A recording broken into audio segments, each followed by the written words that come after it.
He stood outside the school gates, shoulders slumped beneath the weight of a worn-out jacket as the cold wind of late autumn whipped against his weathered face. The sign beside him read, "Notice of termination," in bold letters, fluttering. Like a flag of shame, students whispered. Teachers avoided his gaze. But inside, John Mallory, former Sergeant First Class of the U.S. Army, stood as tall as ever. Because while they saw a thief, they hadn't yet seen the letters he kept locked in a wooden box in his home. The ones signed by soldiers whose lives he saved. The same lives connected to the very man who fired him. If you believe that true honor always finds its way back to the surface, subscribe so you won't miss what I'll share with you. The sun had barely crested the rolling hills of a quiet town in rural Virginia, casting a soft golden hue over its red brick buildings and winding streets. It was the kind of morning where the world felt unhurried, where the gentle rustling of leaves and the occasional bark of a distant dog marked the rhythm of life. At the edge of town, just beyond the white steeple of the First Baptist Church, a modest high school stood silent, its windows catching the early light. Inside, the faint scent of floor polish clung to the hallways, a silent testament to John Mallory's unseen labor the night before.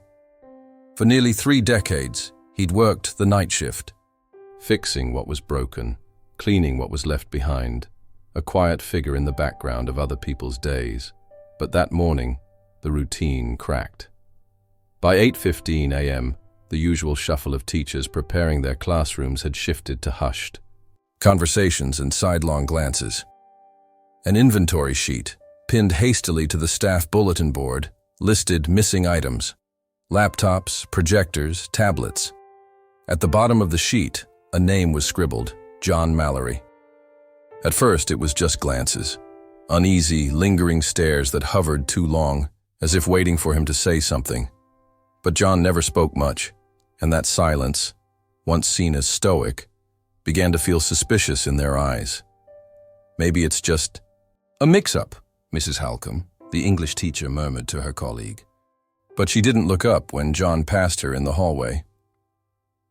By midday, the principal called him in.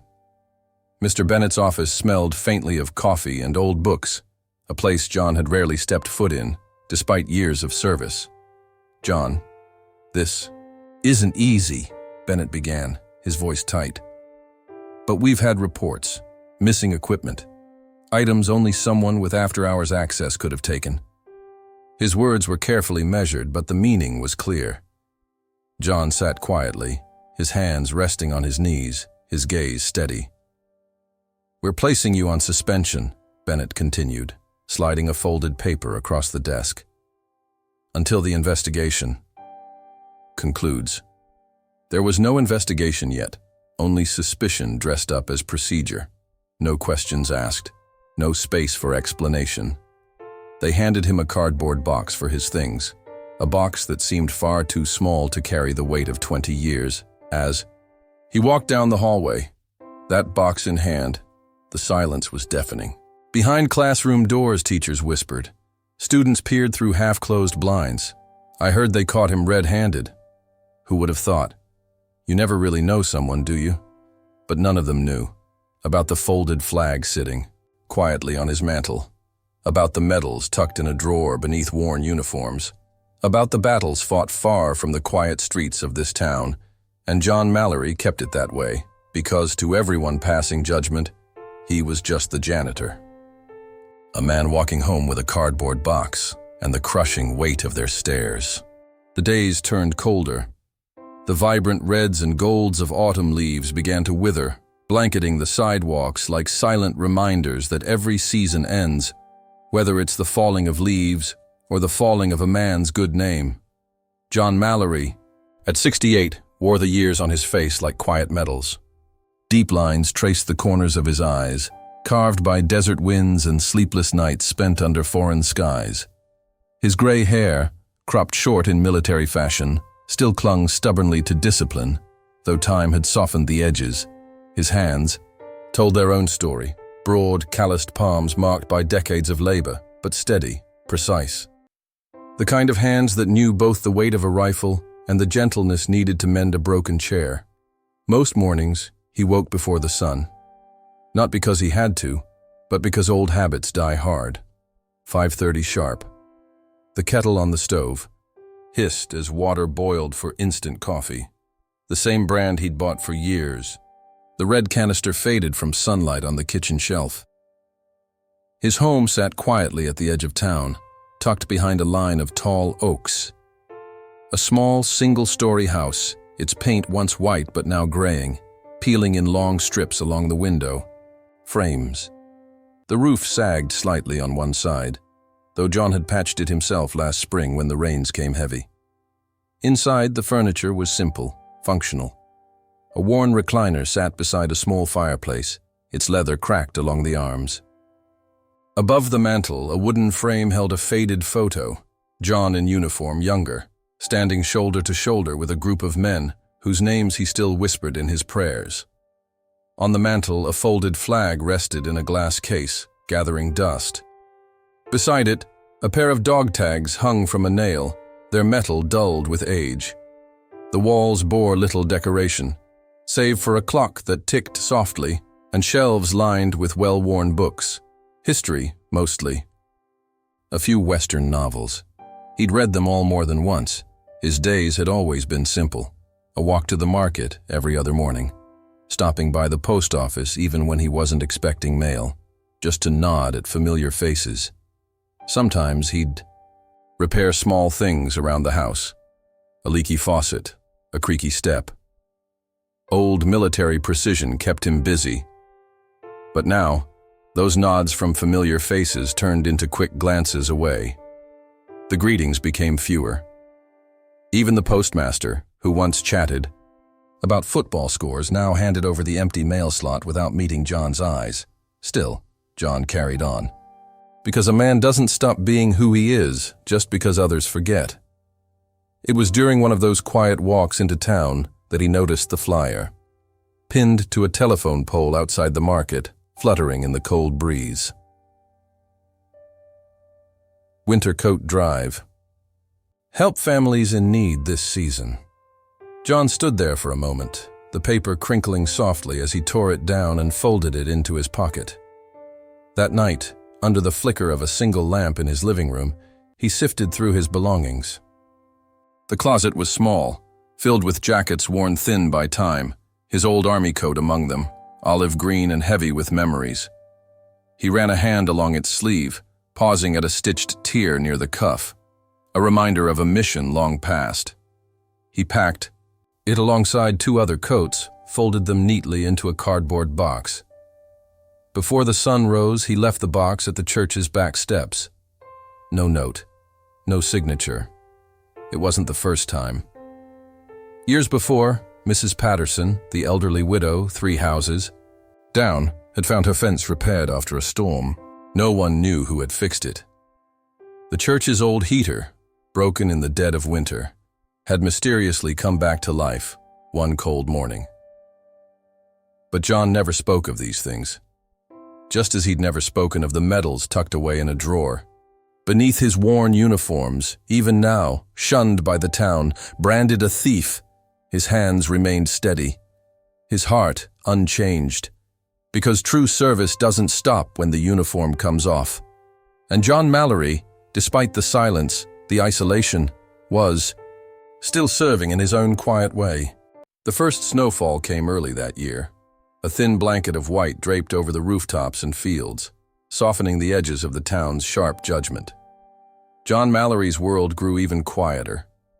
Days folded into nights without much difference between them, just the steady rhythm of his routines and the hollow absence where purpose used to live. But beyond the narrow lanes of his small home, wheels had begun to turn. Rebecca Lawson, a young attorney, was sorting through a stack of files in her downtown office, a modest room with creaky wooden floors and a view of the courthouse square. She hadn't planned to look into John's case. In fact, at first she barely noticed it. But something didn't sit right. The school board's report had been rushed, too neat, too eager to close the matter. No real investigation, just assumptions. Rebecca had walked those same halls as a teenager. She remembered Mr. Mallory, the quiet janitor who kept the lights on during late-night rehearsals, who fixed the wobbly stage steps before the spring play. Always there, always in the background. He doesn't strike me as the kind of man who'd steal, she muttered, flipping through the sparse file. Access logs, statements from teachers, but nothing concrete. No evidence beyond suspicion. Something about it gnawed at her. That evening, Rebecca drove out to the edge of town, following the winding road lined with bare trees until she reached John's house. She parked beneath the leaning oak and stepped onto the sagging porch. The wind bit at her coat as she knocked gently. The door creaked open after a long pause. John stood there, backlit by the warm glow of a single lamp behind him. His eyes met hers with cautious curiosity. "Mr. Mallory, I'm Rebecca Lawson. I used to go to the high school. I wanted to ask you about what happened." John didn't move to invite her in. For a moment, he simply studied her face, as though weighing whether to trust another person. Then, with a small nod, he stepped aside. Inside, the house smelled faintly of coffee and wood smoke. The fireplace crackled softly in the corner, casting shadows across the worn recliner and the neatly arranged bookshelves. Rebecca's eyes drifted to the mantel, the folded flag, the dog tags, the photograph of a young soldier surrounded by his unit. "You served?" she asked gently. John didn't answer right away. Instead, he walked to the mantel, tracing his fingers along the edge of the flag's glass case. "A long time ago," he finally said, his voice low. Rebecca sat quietly, sensing that silence was more welcome than questions. After a moment, John crossed the room, opened a drawer beneath the bookshelf, and pulled out a wooden box, its surface scarred and worn, the latch barely holding. He placed it on the table between them and opened it. Inside lay a collection of letters, yellowed with age, handwritten, folded neatly, some with military insignias, others on plain stationery. Rebecca reached for one, her hands trembling slightly. The letterhead bore the crest of the United States Army. The handwriting was steady, precise. "For Sergeant First Class John Mallory, you saved my life. I owe my family, my future, to you. With deepest gratitude, Captain Thomas Bennett." Rebecca froze. Bennett, the same last name as the school principal. Her eyes darted to John, who remained silent, his gaze distant. One by one, she read more letters, accounts of missions, of lives saved under fire, of courage that went unspoken back home. In the bottom of the box sat a worn folder, mission records, classified at one point, now declassified. With time, they detailed operations in Vietnam and Iraq. John's name featured prominently, tied to rescue missions, defensive holds, acts of leadership under impossible conditions. But the letter from Captain Thomas Bennett stood out like a beacon. Rebecca's mind raced. The principal had fired John, without so much as a conversation, yet his own brother owed his life to the man. "You never told anyone?" she asked softly. John shook his head. "It wasn't for telling," he replied simply. "Did what needed doing." Rebecca closed the box carefully, the weight of its contents heavier than any accusation pinned against him. "Mr. Mallory," she said, her voice firmer now. "I'm going to make this right." John said nothing, but something in his expression shifted. A flicker, small but there, of hope, breaking through the layers of disappointment. The next day, Rebecca walked into the school board meeting with that box in hand. She laid the letters, the records, the photos on the table before Principal Bennett, the superintendent, and the board members. As Bennett read the letter bearing his brother's name, the color drained from his face. I didn't know," he stammered. "No," Rebecca replied calmly.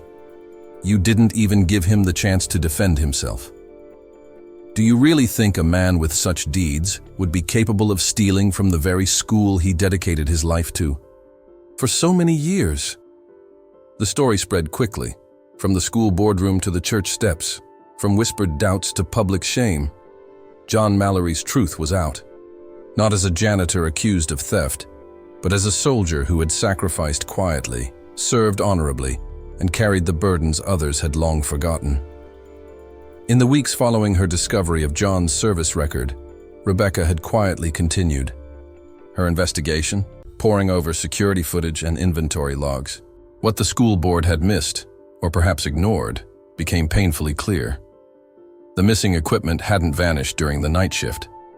The security footage revealed a teacher's aide, James Calloway, slipping laptops and tablets into his car on several occasions, always during the busy after-school hours when no one paid attention. He had blamed the timing of the thefts on the night crew, knowing suspicion would fall easily on the janitor. James was arrested 3 days prior to the ceremony, caught trying to sell the stolen electronics online. The sheriff's office confirmed the charges, and the local paper printed a retraction, though no headline could erase the weeks of judgment John had endured. The town square had never seen a gathering like this. A soft snow had begun to fall, dusting the shoulders of the crowd as they assembled beneath the old oak tree at the heart of the square. Children clutched their parents' hands and townsfolk gathered close, faces flushed from the cold, and perhaps from the quiet shame that lingered in the air. But before the ceremony could begin, Rebecca Lawson stepped forward to address the crowd. For weeks we let a man's name be tarnished by assumptions. The real thief has been held accountable, but today we gather not just to clear a name, but to restore the dignity we allowed to be taken from a good man. She gestured toward the small path leading from the church steps, where John Mallory stood, hat in hand, his shoulders squared, his chin lifted. The murmurs began softly, then grew. As John walked through the crowd, people parted before him like a tide. Men removed their hats. Mothers nudged their children to stand straight. Some offered nods. Others bowed their heads. Principal Bennett stood near the front, his hands clasped tightly, the letter from his brother folded neatly in his coat pocket. His eyes shone, though whether from the cold or the weight of regret, no one could tell. John reached the podium and paused. For a moment, the only sound was the soft rustle of the flag overhead and the crunch of snow beneath his boots. Rebecca stepped aside, offering him the microphone. But John shook his head gently. Instead, he reached into his coat and pulled out a small, worn photograph, himself decades younger, surrounded by his unit. He held it up for the crowd to see, his gaze sweeping across the faces gathered before him. "I served with these men," he said quietly, his voice rough but clear. "Not for glory, not for thanks, but because it needed doing." He paused, lowering. "The photo. I cleaned your classrooms the same way. Fixed your doors. Kept the heat on through the winter, not for praise, but because it needed doing." The silence thickened and heavy. He stepped back, but the crowd didn't let him leave. It began with a single clap, soft, respectful, then another, and another, until the square echoed with applause, rising like a wave that swept through the hearts of everyone present. Neighbors who'd turned away now stepped forward, some offering handshakes, others wrapping scarves tighter around their necks as they whispered apologies beneath their breath. Rebecca returned to the podium for one final word. "Today, we don't restore his honor. We stand humbly before the weight of it, knowing it was always there, waiting for us to see." As the snow thickened, the town watched as Principal Bennett approached John, removing his own brother's medal, a bronze star, and pressing it gently into John's hand. "From my family to you," Bennett whispered. "Thank you. If you believe, that honor deserves to be seen and remembered. Type, 'I believe' in the comments below. And please, click the like button. It helps share this story with others who need to hear it. And if you want to hear more stories like John's, subscribe to the channel so you never miss what I'll share with you tomorrow.